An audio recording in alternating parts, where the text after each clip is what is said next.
Welcome to Telangana వెలుగు. నేను మీ రాజు. మొత్తానికి Telangana Congress party incharge AICC సభ్యురాలు మీనాక్షి నటరాజన్ గారికి న్యాయం జరుగుతుందా? ఎందుకు చెప్తున్నానంటే ఏకంగా బీజేపీ వాళ్ళు మాత్రం కాంగ్రెస్ పార్టీలోనే కట్టప్పలు ఉన్నారు. కాంగ్రెస్ పార్టీ నుంచి మాకు ఇన్ఫర్మేషన్ వచ్చింది, ఇది ఎన్నికల సంఘానికి ఏమాత్రం సంబంధం లేదు, వాళ్ళ పని వాళ్ళు చేశారు, సో కాంగ్రెస్ పార్టీలో ఉన్నటువంటి వాళ్ళని మొదటగా చూసుకోవాలి అని చెప్పేసి ఒక స్టేట్మెంట్ ఇవ్వడం అనేది జరిగింది. సో రేపు ఉదయం 11:30 ఢిల్లీలో ఏఐసిసి అత్యవసర సమావేశం. మీనాక్షి నటరాజన్ రాజ్యసభ నామినేషన్ తిరస్కరణకు గురైన నేపథ్యంలో భేటీకి ప్రాధాన్యత.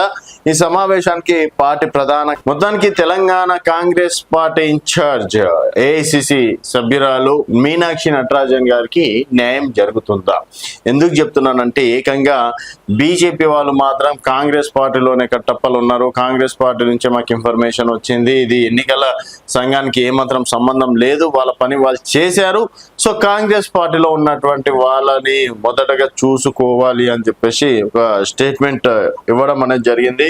సో రేపు ఉదయం 11:30 ఢిల్లీలో ఏఐసిసి అత్యవసర సమావేశం. మీనాక్షి నటరాజన్ రాజ్యసభ నామినేషన్ తిరస్కరణకు గురైన నేపథ్యంలో భేటీకి ప్రాధాన్యత. ఈ సమావేశానికి పార్టీ ప్రధాన కార్యదర్శులు, ఇన్ఛార్జీలు, పిసిసి అధ్యక్షులు హాజరు కావాలని